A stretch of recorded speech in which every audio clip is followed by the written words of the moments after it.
दोस्तों आज की इस वीडियो में मैं आपको 15 से 20 ऐसी बातें बताने जा रहा हूं जो आपको घर बनाते हुए या घर बनाने से पहले जरूर ध्यान रखनी चाहिए। वीडियो स्टार्ट करने से पहले बस आपसे छोटी सी रिक्वेस्ट है कि प्लीज आप वीडियो को लाइक और चैनल को सब्सक्राइब कर दीजिए।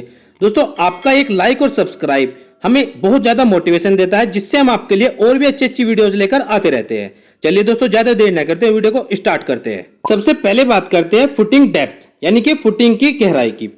दोस्तों घर बनाते हुए आपको सबसे पहले यह ध्यान रखना है कि आप घर को इन फ्यूचर कितना फ्लोर बनाने जा रहे हो। तो इस बात को ध्यान में रखते हुए ही घर में एक्सकवेशन कराना चाहिए। यानी कि कुछ ठेकेदार ऐसे होते हैं जो 2.5 या 3 फीट की एक्सकवेशन पर ही आपका फाउंडेशन या फुटिंग डाल देते हैं, जो कि बिल्कुल गलत है।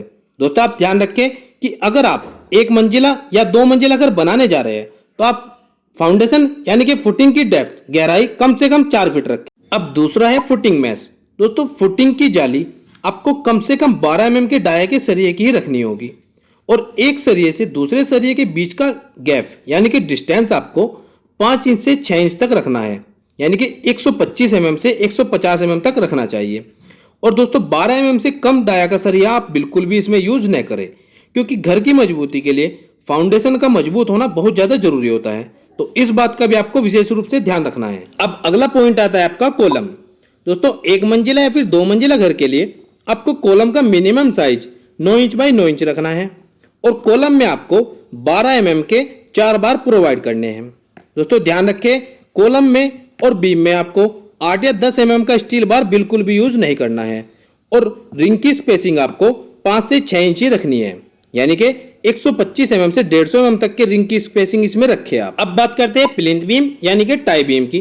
दोस्तों 1 मंजिला या फिर 2 मंजिला घर के लिए आपको प्लिंथ बीम का minimum size 9 inch by 9 inch रखना है और इसमें आपको 4 बार प्रोवाइड करने हैं 12 mm डाया के। और इन सभी बार में जो रिंग लगेगी उसकी स्पेसिंग रहेगी आपकी 5 से 6 इंच। अब दोस्तों फुटिंग कास्टिंग के समय आपको ध्यान रखना है कि आपके कंक्रीट का रेशो कम से कम 1.5-3 यानी कि M20 हो। इससे कम रेशो में आप फुटिंग की कास्टिंग बिल्कुल न करें। और आपका फुटिंग कास्टिंग का जो रेशो रहेगा, जिसमें आपका 1 पार्ट सीमेंट का रहेगा, 1.5 पार्ट सैंड और 3 पार्ट एग्रीगेट का रहेगा यानी कि गिट्टी का।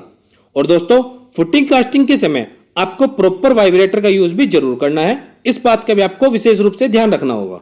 अब नेक्स्ट और मोस्ट इंपोर्टेंट पॉइंट है डीपीसी। दोस्तों अक्सर कर देखा गया है कि लोग डीपीसी को अवॉइड करते हैं और फिर बाद में उनके घर में सीलन जैसी प्रॉब्लम का उनको सामना करना पड़ता है। इसलिए सीलन से घर को बचाने के लिए डीपीसी जरूर दे और डीपीसी का लेवल आपको आपके फिनिशिंग फ्लोर लेवल से, यानी कि आपका जहां पर फिनिशिंग फ्लोर लेवल रहेगा ठीक उसी जगह पर डीपीसी आपको प्रोवाइड करनी चाहिए। इससे आपके घर का प्लास्टर और पेंट सुरक्षित बना रहेगा। अब अगला पॉइंट आता है आपका ब्रिक वर्क। जी हाँ दोस्तों, ब्रिक वर्क कराते हुए आपको ध्यान रखना है कि कम से कम 2 दिन पहले ही आपको ईंटों की अच्छे से तराई कर लेनी है और जब आपका ब्रिक वर्क कंप्लीट हो जाए तो उसके 48 घंटों के बाद आपको सभी दीवारों की क्यूरिंग यानी कि तराई अच्छे से 4 या 5 दिनों तक करते रहना चाहिए। इससे आपकी दीवारें मजबूत बनेगी और दीवारों में दरार नहीं आएगी। अब बात करते हैं ब्रिक वर्क के रेशो की। दोस्तों यदि आप 9 इंच का ब्रिक वर्क करा रहे हैं तो आप ब्रिक वर्क का रेशो रखें 1:6, जिसमें आपका 1 पार्ट रहेगा सीमेंट का और 6 पार्ट सैंड का रहेगा। और यदि आप 4 इंच का ब्रिक वर्क करा रहे हैं तो इसमें आपको मिनिमम 1:4 या आप इसमें 1:3 का भी रेशो रख सकते हो, जिसमें आपका 1 पार्ट सीमेंट 3 या 4 पार्ट आपका सैंड रहेगा। अब इसके बाद अगला पॉइंट आता है आपका स्लेब यानी कि छत की शटरिंग। दोस्तों ध्यान रखें कि छत की शटरिंग प्रॉपर ढंग से की गई हो। ऐसा ना हो कि छत में कहीं भी शटरिंग में कोई भी गैप हो।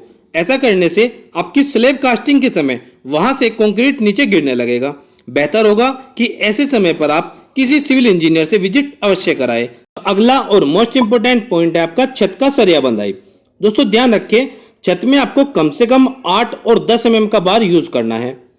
इसमें आप मेन बार 10 mm का दे और डिस्ट्रीब्यूशन 8 mm का दे सकते हैं, पर मैं आपको सजेस्ट करूंगा कि आप छत में मेन और डिस्ट्रीब्यूशन बार 10 mm का दे तो ज्यादा अच्छा रहेगा। और स्लैब बीम में आप कम से कम 6 बार दे, जिसमें 4 बार आपके 16 mm के रहेंगे और 2 बार 12 mm के रहेंगे। बात करते हैं स्लैब कास्टिंग यानी कि छत ढलाई की।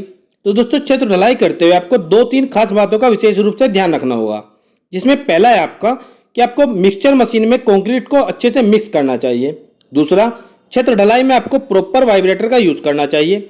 बीम्स वगैरह में भी अच्छी तरह से वाइब्रेटर लगाना चाहिए ताकि छत में किसी भी तरह का हानिकोम न आए। और छत ढलाई के 24 घंटों के बाद आपको छत पर अच्छी तरह से छोटी छोटी क्यारी बनाकर कम से कम 15 से 20 दिनों तक पानी छोड़कर रख देना चाहिए ताकि अच्छी तरह से वह अपनी स्ट्रेंथ को गेन कर सके। अब अगला पॉइंट है आपका प्लास्टर वर्क। तो दोस्तों, प्लास्टर करने से ठीक 2 या 3 दिन पहले ही दीवारों की अच्छी तरह से तराई कर ले, उसके बाद ही प्लास्टर का काम स्टार्ट करें।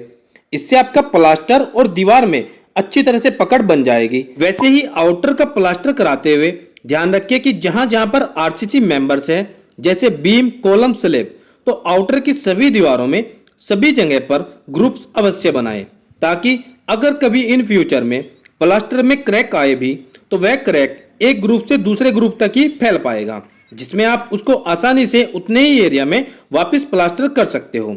इससे आपके आउटर की सभी दीवारों का प्लास्टर सुरक्षित बना रहेगा। तो इसलिए आउटर की सभी दीवारों में ग्रुप्स अवश्य बनवाएं। अब अगला पॉइंट आता है आपका टाइल्स, पत्थर, ग्रेनाइट, मार्बल वर्क।